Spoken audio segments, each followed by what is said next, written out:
नमस्कार, आपण पाहत आहात सह्याद्री न्यूज, आवाज महाराष्ट्राचा। आईला तोंड धुवायला सांगितलं आणि बाळ पळवलं। कांदिवलीतील धक्कादायक घटना।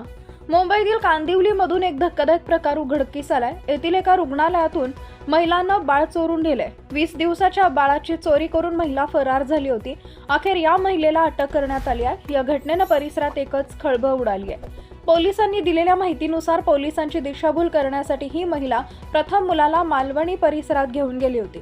चौकशी केली असता महिलेचं 1.5 वर्षापूर्वी लग्न झालं होतं, मात्र तिला मूल होत नव्हतं, त्यामुळे ती नाराज होती। त्यामुळे तिनं हे धक्कादायक पाऊल उचललं। आरोपी महिलेनं मुलाच्या आईला तोंड धुवायला पाठवलं आणि महिला मुलाला घेऊन पळून गेली होती। या घटनेनंतर आता शताब्दी रुग्णालयातील सुरक्षा कर्मचारी आणि केअरटेकरवर प्रश्न उपस्थित होत आहेत। दररोज शेकडो महिला आपल्या नवजात बालकांना शताब्दी रुग्णालयात घेऊन येतात, त्यामुळे आता त्यांच्या सुरक्षेची जबाबदारी कोणाची असा प्रश्न उभा राहिलाय।